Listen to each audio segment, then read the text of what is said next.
Welcome back to the channel, everyone. This is Grow with Tony, and I am your host, Tony. Today, we are going to slow things down. We are going to step away from the noise of the daily news cycle, ignore the flashing red and green numbers on your screen, and truly dissect one of the most powerful tools available to the modern investor.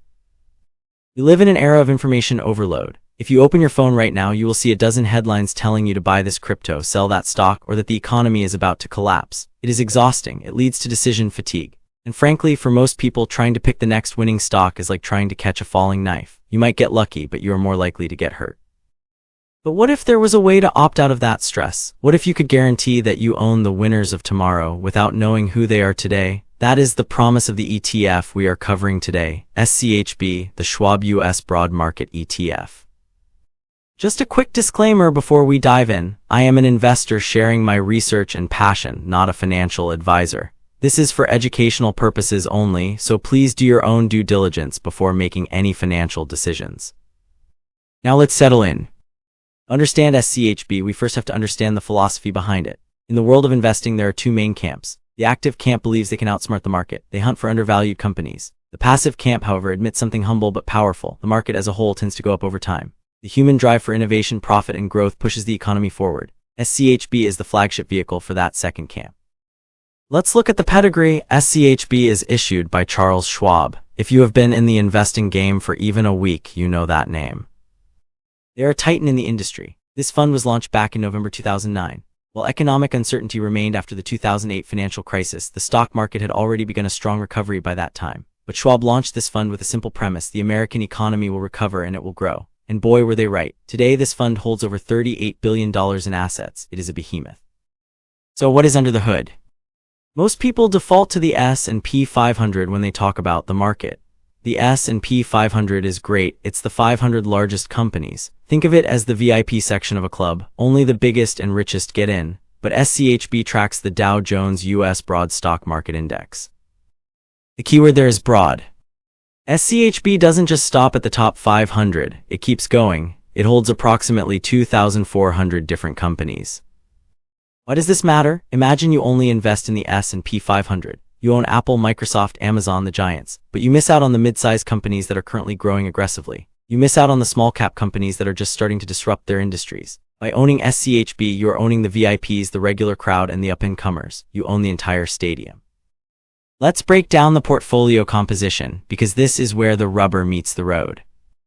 SCHB uses a market cap weighted strategy. This means the larger the company, the bigger piece of the pie it takes up in the fund. So even though there are 2,400 companies, the top 10 holdings still dominate. You are going to see familiar faces: Apple, Microsoft, Nvidia, Amazon, Meta, Alphabet, Berkshire Hathaway. Because of this, the sector allocation is heavily skewed toward technology. Depending on the year, tech can make up nearly 30% of this fund. Financials, healthcare, and consumer discretionary follow behind. Some critics say, "Tony, isn't that too much tech?" It is a fair question, but remember, the US economy is driven by technology right now. The fund is simply a mirror reflecting reality. If in 20 years the economy is driven by biotech or clean energy, SCHB's underlying index rebalances annually to reflect economic shifts, so the fund's composition evolves over time. You don't have to do anything. The fund evolves as the economy evolves. Now let's talk about performance. This is the question everyone wants answered. Will this make me money? If we look at the historical data, SCHB has delivered stellar returns. We are talking about an annualized return of approximately 15% over the past decade, though past performance is never a guarantee of future results.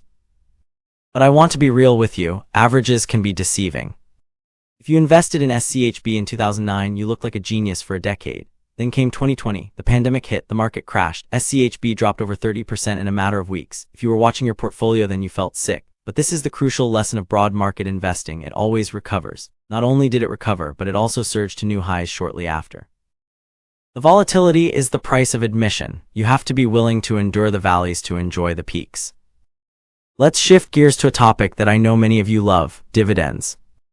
SCHB is not a high-yield income fund. If you're looking to retire tomorrow and live purely off the cash flow, this might not be your primary tool. The dividend yield currently sits around 1.2%, though it has historically ranged between 1.1% and 1.7%. However, do not dismiss it. SCHB pays out quarterly. For a long-term growth investor, this is magic. Why? Because of reinvestment. When Schwab deposits that dividend into your account, if you have DRIP or dividend reinvestment turned on, that money automatically buys more shares of SCHB. Think about it like planting a tree that drops seeds. The seeds grow into new trees, which drop more seeds. Over 20 or 30 years, a meaningful portion of your total wealth will come from reinvested dividends compounding over time, though price appreciation typically accounts for the majority of long-term returns. Now we have to talk about the silent killer of wealth, fees. You cannot control the market, you cannot control inflation, but you can control your costs. SCHB has an expense ratio of 0.03%. Let me put that into perspective because 0.03 sounds like just a number. If you invest $10,000 into a mutual fund with a 1% fee, you pay $100 a year. That doesn't sound like much, but compound that lost $100 over 30 years and it turns into thousands of dollars missing from your retirement.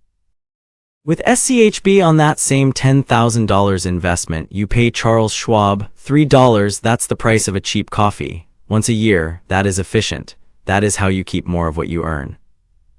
I often get asked to settle the debate, Tony, SCHB versus VTI, which one wins? VTI is Vanguard's total stock market ETF. It is the main rival. Here's the truth, it is a battle of millimeters. VTI holds approximately 3,500 stocks compared to SCHB's 2,400. VTI includes slightly smaller companies at the microcap end of the spectrum, though the practical difference in portfolio composition is minimal for most investors.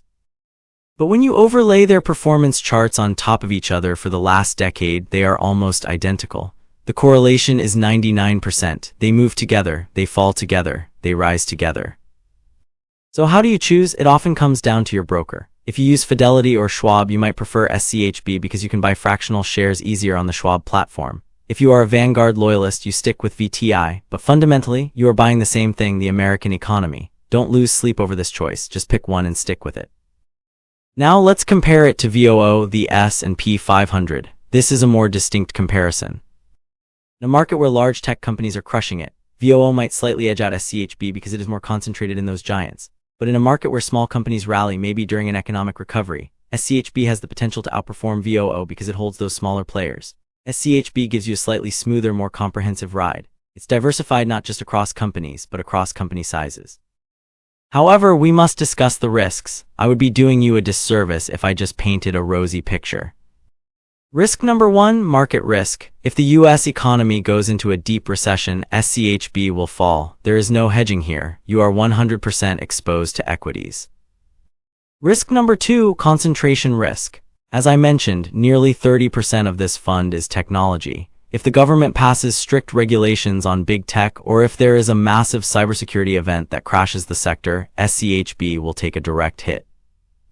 Risk number 3, currency risk. This is for my international listeners. SCHB is denominated in US dollars. If you live in Europe or Asia and your local currency gets stronger while the dollar gets weaker, your returns might be lower when you convert the money back to your home currency. So knowing all this, how do we build a strategy? SCHB is flexible. It can be the one fund portfolio. Literally, you can put 100% of your investable cash into SCHB and walk away. That is a valid, aggressive strategy for someone with a 20-year timeline. Or you can use the core and satellite approach. Imagine SCHB is the sun in your solar system. You put 80% of your money there, it's safe, it's reliable. Then you use the remaining 20%, the satellites, to make targeted bets. Maybe you buy a specific semiconductor stock or a real estate ETF or some Bitcoin. SCHB provides the stability so you can take risks elsewhere. If you are older or more conservative, you simply pair SCHB with a bond fund like BND. A classic 60-40 split, 60% SCHB, 40% bonds, has been a retirement staple for decades for a reason. Let's visualize the future with a simulation. I want you to close your eyes for a second. Imagine you are starting today. You scrape together $10,000 for an initial investment into SCHB. Then you set up an automatic transfer. Every time you get your paycheck, $500 goes straight into SCHB. You don't look at the price, you don't read the news, you just buy. Let's assume a conservative 8% average annual return. In 10 years, you don't just have your savings, you have roughly $115,000. In 20 years, that number balloons to nearly $350,000. In 30 years, you are looking at over $800,000. And out of that $800,000, only about $190,000 was money you actually put in. The other $600,000 came from the market working for you. That is the miracle of compound interest. That is what SCHB facilitates. So who is this fund actually for? It is for the passive investor, the person who wants to build wealth but has a life. You have a job, a family, hobbies. You don't want to spend your evenings reading earnings reports. It is for the fire chasers, financial independence, retire early. They love SCHB because the low fees mean their withdrawal rates are more efficient in retirement. It is for the beginner. If you are 18 or 25 and terrified of the stock market, this is your entry point. It removes the fear of picking the wrong stock. You should avoid it. Day traders, SCHB moves too slowly for you. You won't get rich overnight here. Dividend yield chasers. If you need 4% or 5% cash flow to pay your rent, SCHB won't provide that. You'd need to look at dividend-specific ETFs like SCHD. And finally, the doomers. If you believe the American economy is going to collapse and never recover, well, then you shouldn't be in the stock market at all. We have covered a massive amount of ground today. Before I give you my final verdict, let's synthesize everything into 3 key takeaways.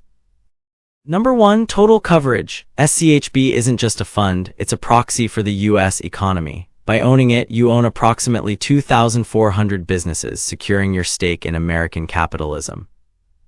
Number 2, efficiency. With a 0.03% expense ratio, it is one of the cheapest ways to invest in human history. It minimizes the friction that usually drags down portfolio returns. Number 3, simplicity. It solves the paradox of choice. You stop worrying about which stock to buy and start focusing on the only thing that matters, increasing your income so you can buy more shares. SCHB is, in my opinion, a Tier 1 investment vehicle. It is boring, yes. It is not going to make you sound cool at a cocktail party. You won't have stories about how you bought a stock at $2 and sold it at $200 the next week. But boring is good. Boring makes you rich. Boring lets you sleep at night. If you are looking for a foundation, a bedrock for your financial future, you simply cannot go wrong with SCHB. It is a set-it-and-forget-it powerhouse. It allows you to focus on living your life while your money works tirelessly in the background. And that brings us to the end of this deep dive. I hope this episode gave you clarity and confidence. If you got value from this, please do me a huge favor. Smash that like button. It really helps the algorithm find other investors like us. Make sure you are subscribed and hit that notification bell so you don't miss our next deep dive. And I want to hear from you. Drop a comment below. What ETF or stock should I break down next? Is there a topic you are struggling with? Let me know and I might just make a video about it. But if you don't have a suggestion, that's okay too. Just comment I'm growing so I know you made it to the end. I'm Tony. This has been Grow with Tony. Thank you for your time, your attention, and your trust. Keep investing, stay patient, and I will see you in the next one.